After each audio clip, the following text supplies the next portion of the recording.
सीधे हम आपको लिए चलते हैं।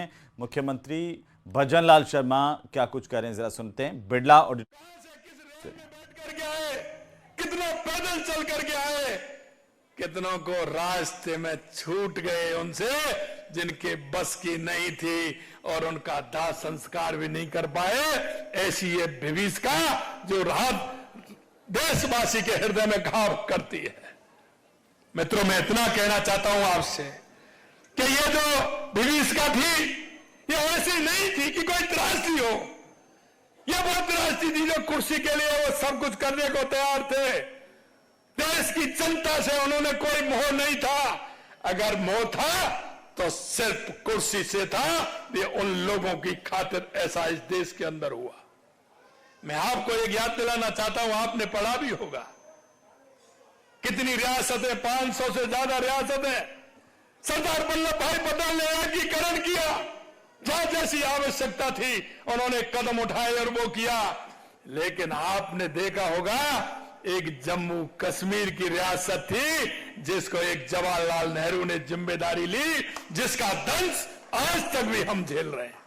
मैं आपको यह भी कहना चाहता हूं, विभाजन के बाद जो स्थिति देश के अंदर बनी आपने देखा होगा, क्योंकि 1942 के अंदर डॉक्टर श्यामा प्रसाद मुखर्जी जी ने बंगाल के अंदर जब अकाल पड़ा था तो उन्होंने आकर के जन जन की सेवा करते हुए उन लोगों की सेवा करने का काम किया। आजादी के लिए हमेशा उन्होंने झंडा बुलंद किया। यही नहीं, सुभाष चंद्र बोस जिन लोगों ने किस तरह से काम किया, और बाबा साहब भीमराव अंबेडकर जी ने जब कहा कि ये जो बंटवारा हो रहा है ये ठीक नहीं है और ये बंटवारा कुर्सी के लिए हो रहा है, ये तो बहुत गलत है, ये बंटवारा नहीं होना चाहिए। जो राष्ट्रवादी लोग थे, जिनके मन में राष्ट्र के प्रति पूरी संवेदना थी, पूरे राष्ट्र को लेकर के मजबूती के साथ चल रहे थे, जिनके अंदर मन में इति थी, हजारों सालों की गुलामी के साथ वो जिंदा थी, ऐसे लोगों ने जिस तरह से देश के आजादी के लिए काम किया, उनके मन में जो पीड़ा थी उस पीड़ा का आप अनुमान लगा सकते हैं क्या? कि जिन्होंने आजादी के लिए सब कुछ खो दिया और एक दिन में कुर्सी के लिए विभाजन हो गया, इससे बड़ी कोई त्रासदी नहीं थी। मित्रों, मैं ये कहना चाहता हूं कि इन्होंने त्रासदी के अलावा आप यह भी देख लीजिए, देश आजाद हुआ, अंतरिम सरकार बनी, अरे कोई भी नहीं छोड़ता है, लेकिन डॉक्टर श्यामा प्रसाद मुखर्जी जी ने जब कहा था आजादी के बाद में कि देश की दिशा और दशा ठीक नहीं है, देश के अंदर उन राष्ट्रवादी लोगों के प्रति अन्याय हो रहा है, देश में हिंदुओं के प्रति अन्याय हो रहा है, जब उन्होंने ये बात कही तो उन्होंने उद्योग मंत्री पद से इस्तीफा दिया और उन्होंने कहा कि कश्मीर में जाऊंगा। ये कश्मीर आज का मुद्दा नहीं है, यह उन राष्ट्रवादी लोगों का मुद्दा है जिन्होंने इस राष्ट्र को अपने खून से सींचने का काम किया है, खून से सींचने का काम किया है। मैं मेरे भाई और बहनों में यह भी कहना चाहता हूं, यह घाव साथ ही भरते, यह घाव कभी नहीं भरेगा। और यह भी मैं कहना चाहता हूं, यह देश जिन लोगों की आत्मा में जो घाव किया है आज तक नहीं भरा और आगे भी नहीं भरेगा।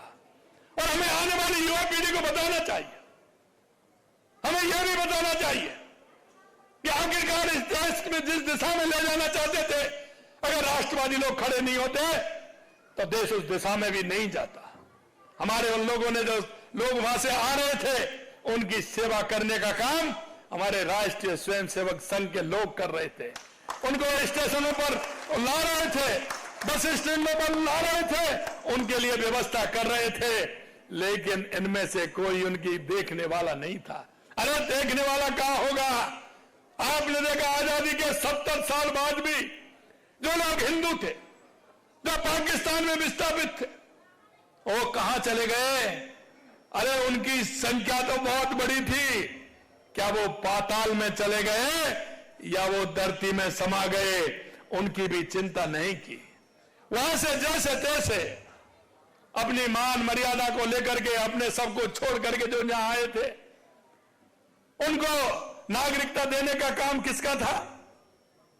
क्यों नहीं दी गई थी उनको नागरिकता? कहां बांग्लादेश में जो हिंदू रहते थे अफगानिस्तान में बहुत बड़ी संख्या में हमारे सिख भाई रहते थे, हमारे जैन भाई रहते थे।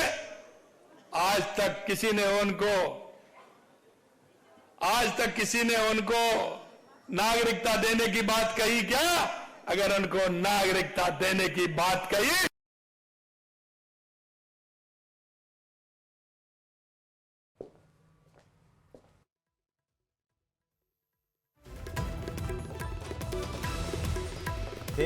विभीषिका स्मृति दिवस कार्यक्रम का आयोजन राजधानी जयपुर के बिरला ऑडिटोरियम में, और यहीं पर संबोधित करते हुए सीएम और उन्होंने कई महत्वपूर्ण बातें कही हैं। कहा कि स्वार्थी लोगों ने देश के साथ गलत किया।